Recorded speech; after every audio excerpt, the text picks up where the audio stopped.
Muchas gracias, doctores. Doctora Costa, doctor Del Moreno, si está conectado, doctor González, por sus conferencias. Ahora vamos a la sesión de preguntas y respuestas. ¿El doctor Moreno estará conectado? Bueno, prenda su micrófono, doctora Costa. No, no se encuentra conectado el doctor Moreno.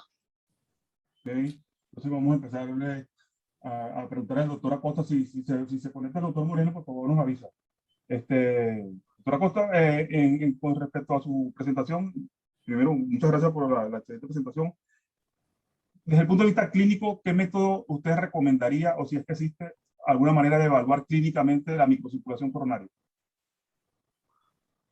Gracias, Juan.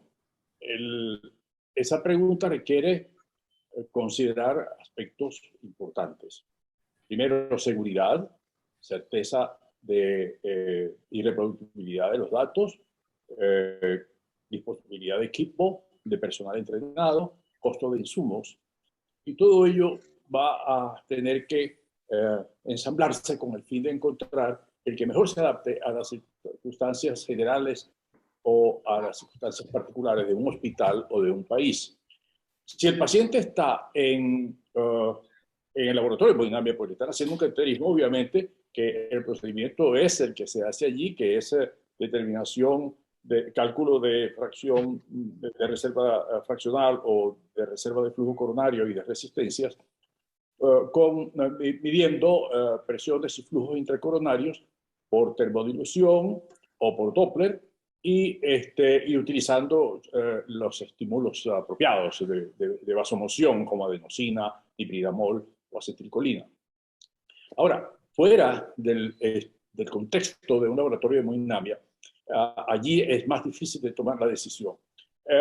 Obviamente que la resonancia magnética cardíaca y la tomografía por emisión de positrones darían las imágenes más confiables de mayor reproducibilidad y que tienen un valor pronóstico importante.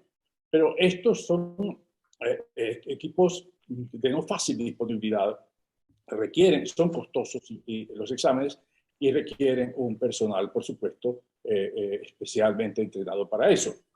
En cambio, el ultrasonido transtorácico está disponible en mayor número de laboratorios y de centros médicos, y lo que requiere es que el personal técnico se entrene en la toma de la muestra para Doppler en la arteria coronaria ascendente anterior, que es un buen reflejo de lo que ocurre en el resto de la microcirculación. En Venezuela hay un problema porque están escasos y son costosos los medicamentos necesarios para ello, pipiridamol o adenosina. Pero hay que trabajar en ese sentido para poder disponer del procedimiento necesario para decisiones importantísimas en el paciente. Gracias. Pero en el paciente que incluso tiene clínica y le haces un cateterismo cardíaco, no tiene enfermedad en las coronarias epicárdicas, inmediatamente lo sospechas, ¿no? Y puedes hacer algún tipo de intervención solamente sospechándolo. No, bueno, justamente la decisión clínica en ocasiones choca con la medicina de precisión, la medicina basada en evidencia. ¿Cuál es la ventaja de determinar la fisiología coronaria, macro y microcoronaria? Primero, un diagnóstico positivo. Segundo, mejorar la precisión pronóstica. Tercero,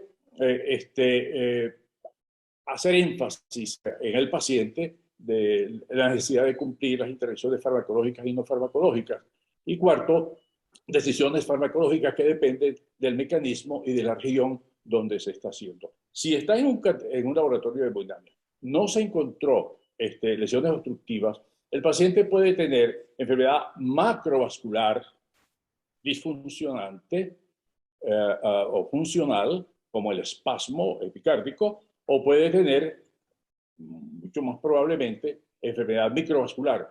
Pero el enfoque terapéutico es diferente en el espasmo epicárdico y en la disfunción microcoronaria. Por eso, conformarse con que no haya lesiones obstructivas epicárdicas en presencia de un paciente sintomático y con prueba de esfuerzo positiva no es lo ideal. De acuerdo, de acuerdo. Ahora, antes de pasar con el doctor Mendoza, perdón, el doctor Monsalve, ¿por qué usted no habló en su presentación de Minoca e Inoca? ¿Por alguna razón en particular?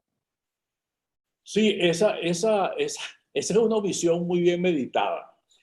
¿Por qué? Hace 2 o 3 décadas se desconocían los mecanismos fisiopatológicos de la disfunción microvascular, no se tenía buena información sobre la influencia que tienen en el pronóstico del paciente, no se conocían los exámenes adecuados para evaluar la microcirculación, y tampoco se sabía de qué manera tratar a los pacientes.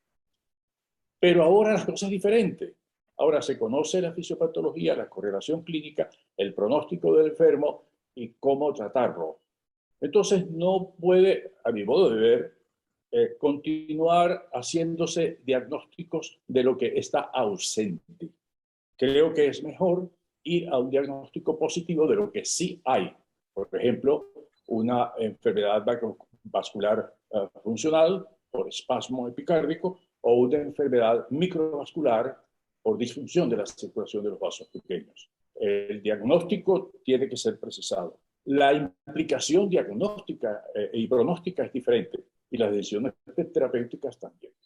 Sí, bueno, Así que Inoca y Minoca son términos ya absolutamente insuficientes para el diagnóstico de estos pacientes. sí, bueno, son diagnósticos de trabajo. Realmente no son diagnósticos. O sea, es una forma de orientar el diagnóstico para ver qué tiene el paciente en definitiva. Pero no es un Claro, diagnóstico. sí, pero tiene una consecuencia Yo tengo una negativa. pregunta para el doctor Acosta.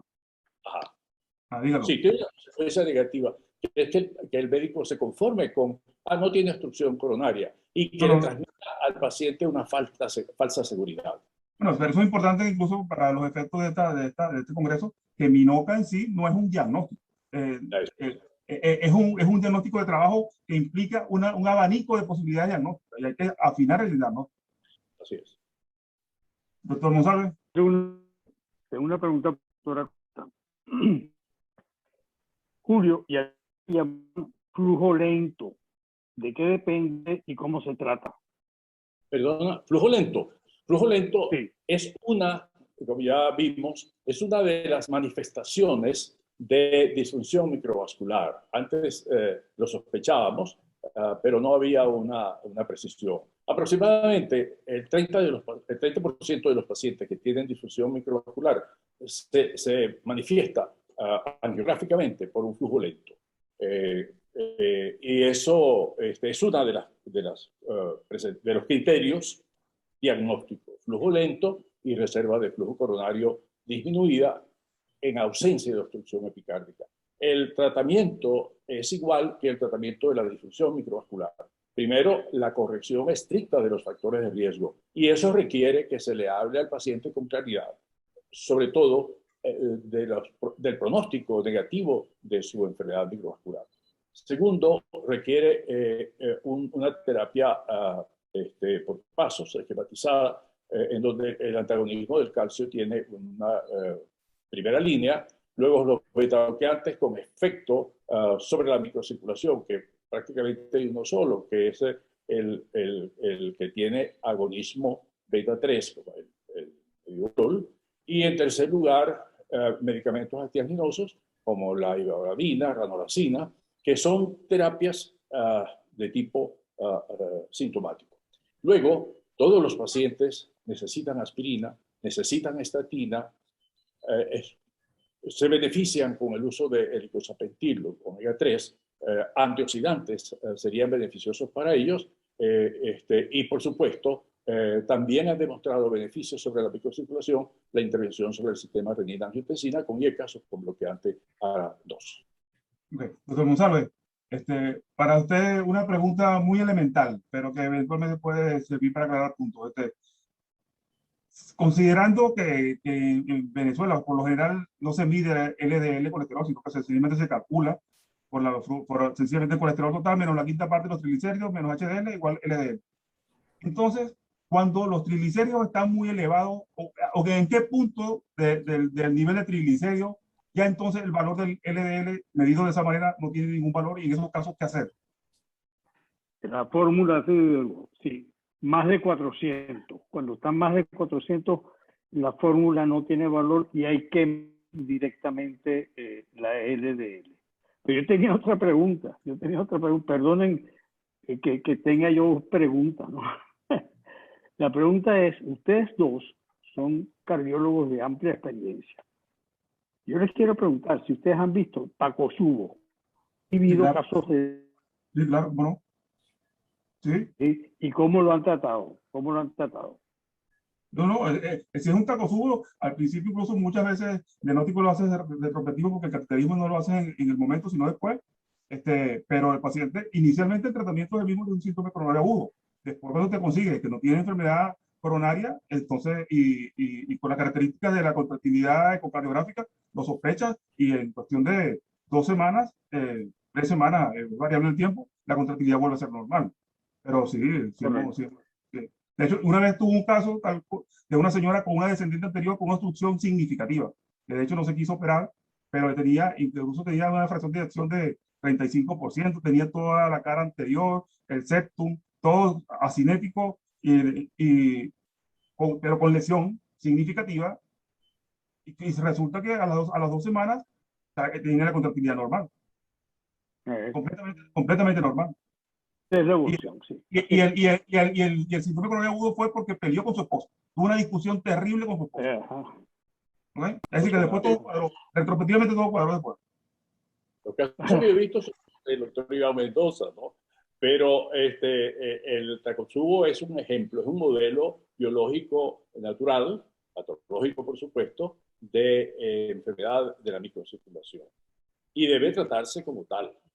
No, y la vecina aquí de mi casa también tuvo uno, incluso eso lo hemos publicado varias veces en varios congresos, y fue también por una discusión con un hijo. Y fue ese caso. Sí, Julio, por eso justamente hacía la pregunta, porque quería que lo mencionaras como parte del problema de la microcirculación, exactamente. Hay una cosa muy importante, que es que la mitad de los pacientes que ingresan por insuficiencia cardíaca lo hacen con fracción de eyección prestada. Y esos pacientes, si la difusión diastólica coexiste con la difusión microvascular, el 60% tiene un síndrome cardíaco agudo que amerita hospitalización en los próximos 3 o 4 años. Es un elemento de muy mal pronóstico y esa es una de las indicaciones de evaluar la fisiología de la microcirculación. Insuficiencia cardíaca con fracción de eyección preservada. Tenemos una preguntita, doctor González, se la hace el doctor Rigoberto Marcano. ¿Qué drogas considera usted que existen en Venezuela en la actualidad para tratar hipertrigliceridemia y cuál es el papel de los omega 3 en este momento a la luz de los últimos resultados de los estudios clínicos? No, indudablemente que el tratamiento es con omega 3. Ahí tenemos los resultados del estudio con... ¿cómo que se llama el estudio? Perdón, tengo un lapsus ahorita. Reducir con icosapentil etil. Reduce. Exacto. Y bueno, se demuestra plenamente porque es que el problema es el problema es inflamatorio. Y indudablemente que los omega 3 plenamente demostrado tienen efecto antiinflamatorio. El tratamiento con fibrato que lo usamos durante muchos años y es posible que se vuelva fenofibrato, besafibrato, etcétera, no dieron los resultados esperados. No dieron los resultados esperados. De tal manera que lo que queda pues es omega 3 y el resto, el manejo de todos los factores de riesgo y la aspirina. Sí, sin embargo, los omega 3 hay que tener cuidado porque en esos estudios también después se planteó que habían usado como placebo aceite mineral, que no sé qué, incluso en pacientes mayores la incidencia de fibrilación auricular definitivamente ha aumentado de manera significativa en pacientes de edad. Es decir, que hay unas cositas que hay que tener en cuenta con los omega 3, no es una indicación formal en este momento. No lo hay. El riesgo de fibrilación auricular con el omega es del 3 al 4 o 5%, mientras que la reducción de eventos puede ser del orden del 25 a 35 o 40%. Así es. Hay una gran diferencia entre el riesgo de fibrilación auricular numéricamente hablando y la reducción de eventos que hizo el estudio Reduce. El doctor Pedro Moreno no se conectó, pero yo le voy a hacer la pregunta a ustedes dos, ¿ok? La pregunta que le tenía al doctor. El doctor en su magnífica presentación dejó entrever que los pacientes con enfermedad arterial coronaria obstructiva no significativa, que puede ser cualquiera de nosotros, deben ser tratados de manera muy agresiva, pero que incluso siendo muy agresivos, igual pueden presentar trombosis, ¿ok? Y que por eso fue la justificación de por qué incluso poner un stent en obstrucciones no significativas. Ahora bien, ¿cómo identificar en la población a esos pacientes que están en riesgo de recibir, de tener trombosis, si tienen placas y darles un tratamiento? ¿O es que nosotros deberíamos pensar que todos tenemos aterosclerosis y tenemos que recibir tratamiento para tener una LDL por debajo de 70 todos y una proteína C reactiva ultrasensible por debajo de 1 todos? ¿Qué piensan al respecto? Bueno, Juan, yo te voy a poner un ejemplo, y el ejemplo lo estás viendo ahorita en la pantalla, que es este señor que está sentado aquí. Este señor que está sentado aquí, prácticamente sin factores de riesgo. Ya te voy a decir cuál es el factor de riesgo. Yo me planteé, por curiosidad, hacerme a mí mismo un cateterismo cuando cumpliera 55 años. Completamente asintomático. Como era tratador, yo me hacía pruebas de eco de esfuerzo anualmente. Eco de esfuerzo que siempre estaría perfecto. Mi capacidad aeróbica espectacular. Pero bueno, un resumen que nos quedan 3 minutos. Sí, pero decidí hacerme el cateterismo. Y me costó mucho trabajo convencer a los hemodinamistas porque no tenía indicación. Tenía 90% de obstrucción de la descendente anterior en el tercio proximal. Me pusieron stent y de eso hace 15 años. Okay, Yo creo que ese ejemplo de lo que explicaba el doctor Moreno. Me permiten, Pedro, lo siguiente, para responder la pregunta. Para responder la pregunta es que en los estudios que se conocen, que pacientes que tuvieron un segundo infarto, el infarto se produjo en las arterias no obstructivas, incluso en otro territorio diferente de la que había producido ese infarto. La diferencia entre otra persona que esté por la calle y ese es que ese ya tuvo un infarto. Y el hecho de tener un infarto ya establece estadísticamente un riesgo alto. En primer lugar. En segundo lugar, ¿por qué? Porque ya es una persona que tiene predisposición a la trombosis y un estado inflamatorio importante. Mientras que probablemente que anda por la calle con su obstrucción no está en esa situación de alto riesgo como este. Luego, cuando propone el estudio de Greg Stone que presentó mi amigo Pedro Moreno, lo hizo en pacientes a quienes se había agotado todos los recursos de la terapia óptima y que todavía tenían unas imágenes de alto riesgo, imágenes que nosotros no disponemos de ellas. Y el tratamiento con stent en esos pacientes reabsorbibles es, como lo dijo Pedro, un trabajo experimental de unos 800 casos que necesita repetirse y hacerse más amplio. De manera que esa observación muy importante, muy ilustrativa del tema que estaba tratando Pedro, que es la evolución, la historia natural biológica de las placas, en este momento es un punto de experimentación clínica. Una última pregunta para los dos. Quiero hacer hincapié que mi factor de riesgo era mi madre, que tuvo infarto a los 58 años. Ok, sí, eso es muy importante. Una última pregunta. ¿Ustedes están de acuerdo con el hecho de tratar la hipercolesterolemia en prevención primaria solo cuando la LDL esté por encima de 190? Mira, hay que tratar todo, no solamente LDL, hay que tratar todo. Y de repente con cambios de estilo de vida, con cambios... Es decir, que usted no le da estatina de una vez. A 180 usted no le da estatina. Yo esperaría ver si logro controlar sin estatina. ¿Y usted, doctora Costa? Pero un tiempo prudencial, unos 3 meses. De 190. Yo creo que por encima de 130, 140, ameritaría tratamiento en dos sentidos: reducir a LDL y además evitar o prevenir el proceso inflamatorio en ese paciente. Okay.